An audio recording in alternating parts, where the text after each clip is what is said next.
niseme zini ya bala ambazo alizisema mtu mmoja ambaye alikuwa na roho mbaya sana kabla hajamwamini Yesu Kristo. Alifanya kazi kwenye serikali ya Kirumi, akapokea ajira. Jina ambalo alikuwa anatumia kwenye serikali ya Kirumi walimuita Sauli, lakini aliporudi kwa ndugu zake ambao alikuwa ni Waisraeli alitumika kwa jina la Paulo. Kwa Paulo ilikuwa ni jina la Kirumi, Paulo ilikuwa ni jina la Kiebrania, lakini Sauli ilikuwa ni jina la Kirumi.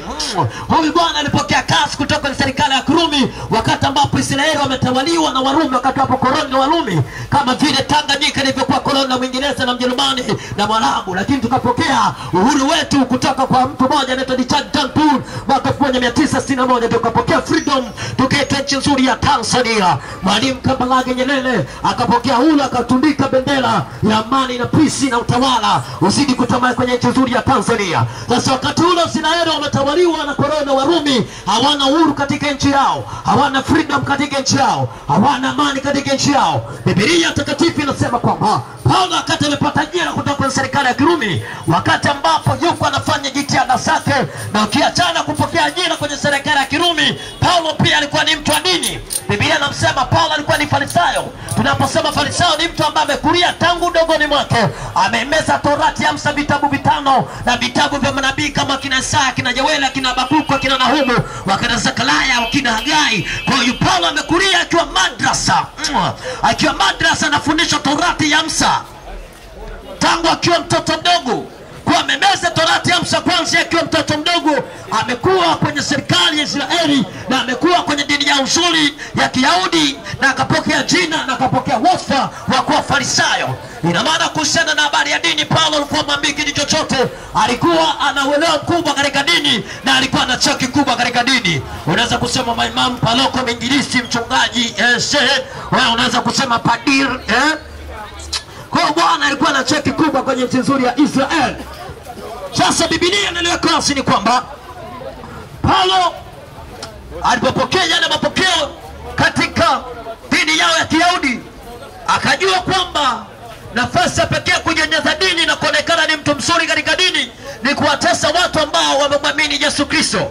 Na kwa nini Paulo alichukua jukumu la kuwatesa watu na kuwasulubisha watu ambao wamemwamini Yesu Kristo? Ilikuwa ni hii: wakati ambapo Yesu yupo duniani anahubiri habari njema, good news, alipokuwa anafika katika mji mzuri wa Yerusalemu, akiwa juu kwenye kilima, amepanda mwanapunda anateremka Yerusalemu, akalia kwa machozi sana, akasema, Yerusalemu, utaoa manabii wa Mungu mpaka lini? Kwa tunaona katika jiji zuri Yerusalemu walikuwa na desturi kuwakanda na kuwaua watumishi ambao Mungu amewaagiza kwa ajili ya kusema neno la Mungu. Walikuwa na desturi ya kuwaua manabii wa Bwana na kuwakataa. Sasa Yesu kisha kwa jumla ibada anahudhuria Yerusalemu, anajua kwamba anaenda kukutana na kitu kizito, anaenda kukutana na Mafarisayo na waandishi, anaenda kukutana na watu wenye dini watakaomtesa na kumsulubu, watakaomtesa na kumuua Yesu Kristo. Sasa Yesu anasikitikia Yerusalemu na analia kwa maombolezo. Biblia inasema akiwa juu ya mwanapunda wakiimba hosana, mbarikiwa ajaye kwa jina la Bwana. Baadaye inasema Yesu aliteremka katika mji wa Yerusalemu, na alipofika katika jiji la Yerusalemu mwanaume akaanza kuhubiri habari njema, good news, akaanza kusema habari za matumaini, habari za urejesho wa nafsi ya mwanadamu ambaye imepotea, akaanza kusema yale ambayo Mungu ameyaweka katika kinywa chake, na kuanza kunena habari za msamaha, habari za toba, habari za sanctification katika somo la mwanadamu, habari za utakaso katika nafsi ya mwanadamu. Sasa rafiki zangu wakaso haya ambao mnanisikiliza, ambao mnasikiliza habari hapa, ni kwamba Yesu alivyosikitikia na mji wa Yerusalemu akalia kwa machozi. Sasa alipopita na kuingia mle ndani, alipoanza kuhubiri habari za uzima, Biblia inasema Farisayo na waandishi hao walikuwa ni wakuu katika dini, wakamwonea jina kwa sababu Yesu alikuwa anatembea na nyomi ya watu. Wakajua kwamba atakosa watu kwenye madhehebu, kwenye sinagogi na kwenye hekalu, watakosa watu kwenda kuabudu, watu watamfuata Yesu. Na ni zaidi Yesu kokote ambapo alikuwa anapita, watu wengi walikuwa wanapata detail na data zake kwamba anakatiza mto wa Kongo. Kwa nyomi ya watu ilikuwa anamfuata Yesu, na alikuwa mfuati kwa bahati mbaya. Waswahili wanasema kuliko na msonga, anasema bali ambapo kuna nyuki ndipo ambapo kuna asali. Watu walimfuata Yesu sio kwamba alibatisha. Walijua akimfuata Yesu kuna matumaini. Walijua akimfuata Yesu atapata uponyaji. Walijua akimfuata Yesu atapata neema ya kuondolewa dhambi zao. Na ndio maana alikuwa anamfuata halaiki ya watu. Na kwa sababu Yesu anaiana kwa sababu Yesu anaiana, yoyote ambaye alimfuata Yesu Kristo, kama alikuwa ni mgonjwa alipona, kama alikuwa ni kipofu aliona, kama alikuwa ni wakoma aliwatakasa.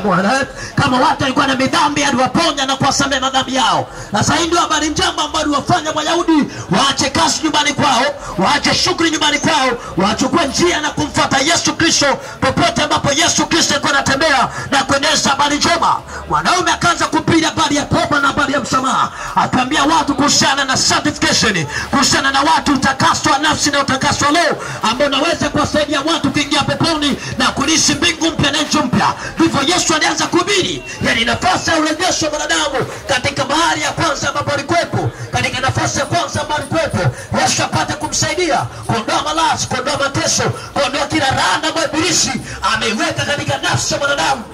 Sasa Yesu alikuwa anahubiri katika mji mzuri wa Israeli, akaanza kuhubiri habari za uzima. Watu wengi wakamfuata, watu kibao. Sasa wale Wayahudi, Mafarisayo na waandishi wakaona jirasi, wakaona roho mbaya, kwa sababu Yesu alimaliza waumini wao katika nyumba zao za dini. Watu wakaanza kumlaumu Yesu Kristo.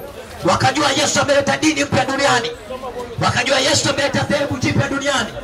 Biblia inasema wazi, Yesu baada ya kuhubiri akaanza kutabiri kifo chake. Akasema kika mwanadamu ataingia katika mikono ya wanyang'anyi na watu wenye dhambi, watamsulubisha na kumuua. Lakini good news Yesu ambaye alikuwa anatufikishia na anasema ni kwamba atakapomuua, siku ya tatu mwanaume atafufuka, siku ya tatu itafufuka. Yesu akaanza kutabiri kifo chake na ufufuo wake.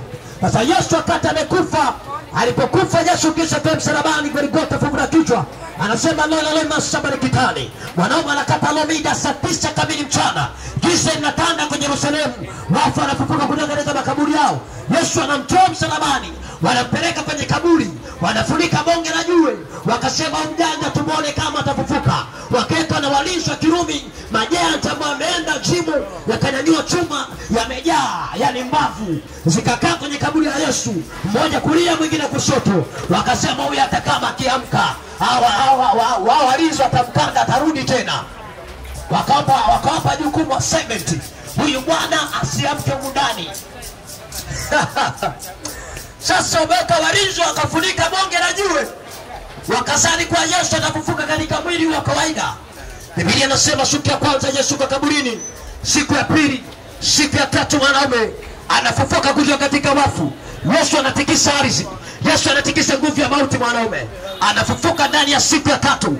Na Yesu baada ya kufufuka, kwa sababu Yesu anaiana, kitabu cha Matendo ya Mitume sura ya 1 mpaka 10, Yesu anawatokea wanafunzi, anaanza kuwahubiria habari njema. Maandiko yanasema Yesu anawahubiria wanafunzi ndani ya siku 40, anawahubiria habari za uzima. Na ndipo kitabu cha Matendo ya Mitume sura ya 1 mstari wa 1, sura ya 1 mstari wa 8, Yesu ndiye anafunua kinywa, anawaambia nanyi mtakuwa mashahidi wangu kuanzia Yerusalemu, Samaria, Yudea mpaka misho nchi. Na tunaona wanafunzi baada ya kupokea ile agizo, kitabu cha Matendo ya Mitume sura ya 2 na kuanzia mstari wa 1 ukitembea mpaka 18, anasimama mwanaume mmoja ambaye alikuwa ni baharia, jina lake anaitwa Petro. Anafunua kinywa, anawaambia watu wengi ambao kuja kufishi kwenye mji wa Yerusalemu, watu kutoka kila nchi, watu kutoka kila bara, walikuwa wamekuja Yerusalemu, maana ilikuwa ni siku ya Pasaka, siku ya Gurio. Biblia inasema alipokusanyika mahali pale, Roho Mtakatifu akawajalia wale wanafunzi, na Petro akanyanyua kinywa akasema hii ndio ahadi ambayo Mungu aliahidi kutoka katika kitabu cha Yaweri. Anasema msishangae mambo yanayotokea,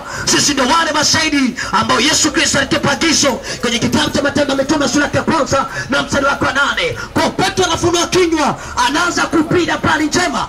Hizi habari zinaenea, watu wa Makedonia wanapokea habari, watu kutoka Asia wanapokea habari, watu kutoka Misri wanapokea habari kwamba Yesu amefufuka, Yesu yu hai. Sasa wanafunzi wake Yesu walivyokuwa wanazidi kuhubiri habari njema, na neno lilivyokuwa linazidi kupepea, neno lilivyokuwa linazidi kutembea, watu wakiponya, watu wakiona, watu wakisemewa dhambi kwa nguvu yake Yesu Kristo wa Nazareti. Kwa yote ina habari amini, na kwa yote ina habari msadiki Yesu Kristo. Ndipo tunakuta kitabu cha Matendo ya Mitume sura yake 7, tunakutana na mwanafunzi mmoja wa Yesu, jina lake anaitwa Stefano. Biblia inasema Stefano akakuhubiri neno la uzima, akaambia watu habari za uzima mahali pale. Biblia inasema wale Wayahudi wakamsagia meno, wakakasirika kwa ile maneno ambayo Stefano anasema, wakamwokotea mawe, wakampiga Stefano akamua. Na Biblia inasema nguo zake Stefano wakasweka kwa kijana mmoja anaitwa Sauli, anaitwa Paulo. Sasa Paulo anashuhudia kifo cha mwanafunzi wake Yesu Kristo ambaye alikuwa anaitwa Stefano. Biblia inaweka wazi Stefano akafa na Paulo akashuhudia kifo chake. Sasa kitabu cha Matendo ya Mitume sura yake ya 9 kuanzia mstari wa kwanza, Paulo ndiye anachukua jukumu la kuwasekama watu ambao wamwamini Yesu Kristo, na kuwafukushia watu ambao wamwamini Yesu Kristo apate kuwatesa na kuwaua. Maana dini yao ya Kiyahudi iliwaambia kwamba wakiwaua Wayahudi na akiwaua wanafunzi wake Yesu Kristo atapata sadaka ile zake Mwenyezi Mungu. Paulo anachukua jukumu, kitabu cha Matendo ya Mitume. Paulo anachukua jukumu, kitabu cha Matendo ya Mitume sura yake ya 9. Anachukua jukumu na anaenda Yerusalemu, anapokea barua. Anachukua jukumu la kwenda kuwasakua watu ambao wamwamini Yesu Kristo. Sasa kitabu cha Matendo ya Mitume sura yake 9 hiyo, Paulo anachukua barua kuelekea sehemu moja inaitwa Dameski. Alisikia kule kuna wafuasi wake Yesu Kristo. Kwa Paulo akaenda kuwafukuza na kupata kuwaua na kuwatesa. Bali kanasema akiwa katika uwanda, Paulo alikuwa juu ya farasi akiwa anatembea kwenda Dameski, akashuhudia mwanga mkali na mchoma machoni na akampiga kwa mwanga mkali. Paulo ananuka chini, anaanguka kifudifudi kwa mwanga ule ambao Paulo alimuumisha machoni. Paulo ananyanyuka na kusema, "Nani wewe Bwana?" Maandiko yanasema ndipo nasikika sauti ya Yesu Kristo. Inasikika sauti yake Yesu Kristo ikiongea na Paulo ikisema, "Wewe Paulo, ni mimi Yesu Kristo, mbona waniuzi?" Maandiko yanasema Paulo anamwambia Yesu, "Nipate kutenda nini?" Yesu anamwambia Paulo, "Nyanyuka, nyanyuka. Naona mtindo wa kutana na mwanafunzi wangu mmoja anaitwa Barnaba. Atakwambia mambo ya kupasao kutenda." Kwa tunamwona Paulo ambaye mara ya kwanza aliwateswa Kristo na akizani kwamba kwa wa Kristo atapata sadaka mbele zake Mwenyezi Mungu, asijue kwamba anatenda makosa. Paulo Yesu Kristo anamfunulia macho, anamwelekeza kwamba jambo analotenda ni baya. Tunamwona Yesu baada ya kumtokea Paulo anabadilisha maisha yake kutoka mtu mbaya na kuanza kuhubiri habari njema, na kuanza kuhubiri habari za matumaini, na kuanza kuhubiri habari za pendo, habari zake Yesu Kristo zilizomleta duniani kwa ajili ya kutafuta nafasi na nafsi ya mwanadamu ambaye amepotea. Rafiki zangu akashaka lako, ikiwa Yesu aliweza kubadilisha maisha ya Paulo, ikiwa Yesu anaweza kubadilisha maisha ya mtu ambaye alikuwa muuaji, maisha ya mtu ambaye alikuwa ni mbaya, him you can something neighbor. Kitabu cha Ibrania 13 mstari wa 8, maandiko yanasema Yesu Kristo ni yeye yule sana leo na hata milele. Alivyotenda zamani Yesu anatenda hata sasa. Alivyoponya zamani anaponya hata sasa. Alivyotibu zamani anatibu hata sasa. Sasa iko hivi, ili Yesu apate kusamehe maisha yako, na ili Yesu apate kutenda mambo mengi mema ndani ya maisha yako, kinachohitaji ni imani na kusadiki maneno. Imani chanzo chake ni kusikia, na kusikia uje kwaka neno lake Yesu Kristo. Imani chanzo chake ni kusikia, na kusikia huja kwa neno lake Yesu Kristo. Kwa tunasamehewa dhambi kwa tendo la imani. Tunapata utakaso wa nafsi zetu kwa tendo la imani, sio kwa tendo la kuhisi, sio kwa tendo la kugusa. Naweza kusema mjilisi kwa neno mhubiri Yesu kila siku mitaka yako. Tumeweza kuhubiri mitume wengi ambao wamepita kwenye Biblia. Wapo mitume wengi kama akina Elia walioshusha moto. Kuna mitume wengi kama akina Elisha waliopasua mto Yordani wakapita. Tungeenda kuhubiri habari za kina mtume Musa, za kina nabii Musa ambao kwa matendo makuu Mungu aliyafanya kwenye mkono wa Musa. Tungeanza kuhubiri habari za kina Musa, lakini why tunamsema Yesu Kristo? Ni kwamba tunamsema Yesu Kristo kwa sababu hii ni kwamba ni Yesu peke yake aliyepewa mamlaka mbinguni na duniani ya kusamehe dhambi mwanadamu. Hakuna mtume wala nabii ambaye ana mamlaka kusamehe dhambi mwanadamu. Kuna mtu anaweza kusema nafasi ya kusamehe dhambi mwanadamu anayo Mungu pekee, lakini Yesu analiweka sawa hilo kitu.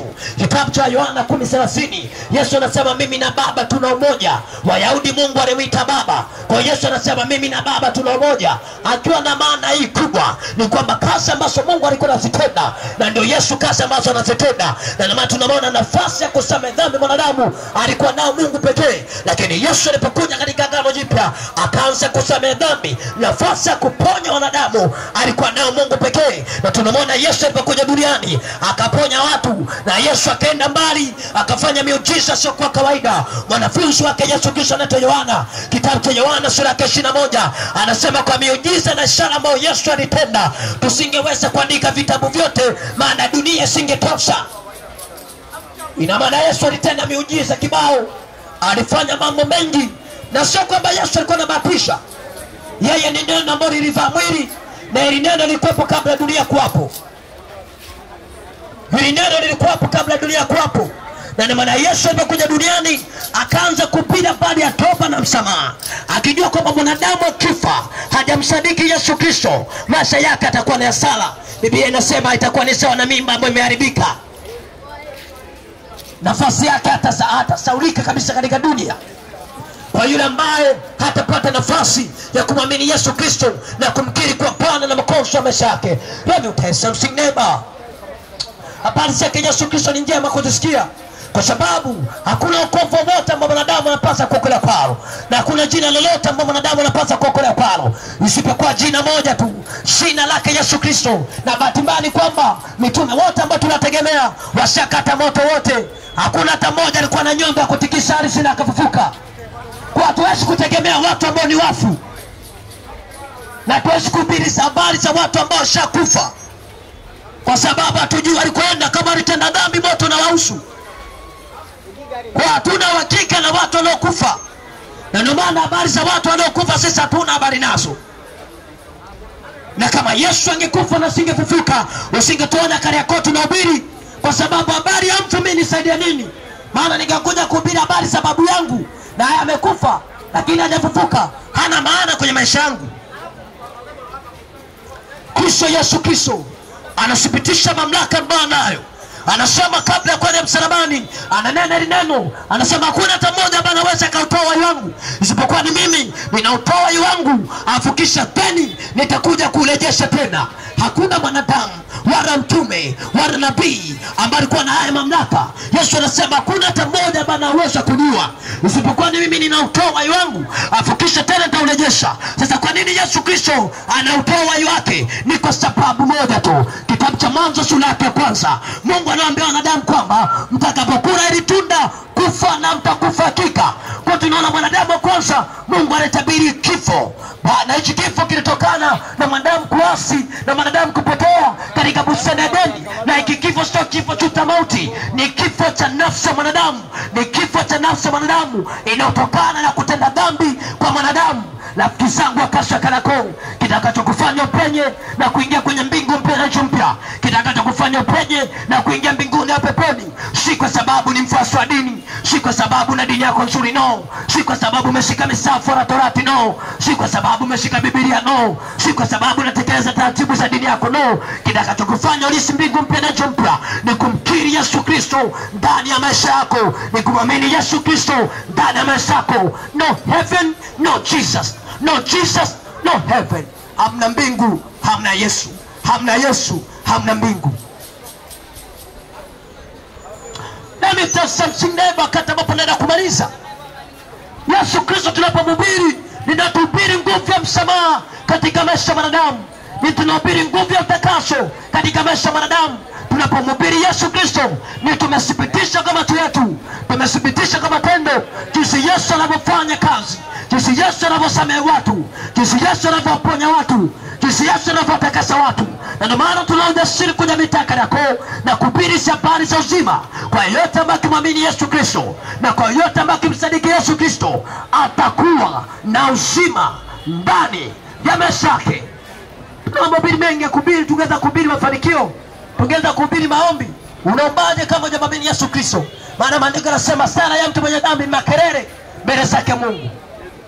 Ni kama anampigia drums mbuzi, hawezi katikisika na kono anafanya tu maajabu. Kwa tukihubiri habari za mafanikio hapo, tukuelekeza na magari kupata maokoto, lakini haina nafasi kupata maokoto na kukosa ufalme mbinguni, haitakusaidia kitu chochote. Never something neighbor. Yesu anatoa uzima, Yesu anatoa takaso katika maisha ya mwanadamu. Habari ni moja, mitaka yako. Yoyote atakayesikia habari ni habari zenye upendo wa Mungu ndani ya maisha ya wanadamu. Yesu anatoa uzima. Rafiki zangu, usife katika dhambi, kwa sababu nafasi ya ukombozi na nafasi ya mwanadamu kuokolewa anayo Yesu Kristo wa Nazareti. Na hayangalii dini, kabila, dhehebu ulionalo. Utakapomruhusu atende kazi ndani ya maisha yako, anafanya. Utakapomzuia hawezi akafanya. Na unajua msamaha wa dhambi unapata kwa tendo la imani, sio kwa tendo la kulazimishana. Yaani kusamehewa dhambi ni hiari, kuingia mbinguni ni hiari, kuingia motoni ni hiari. Yaani ni wewe kuchagua. Yaani uchaguzi wa kuingia mbinguni au motoni ni wako. Umepewa kwenye kiganja chako na kwenye mdomo wako.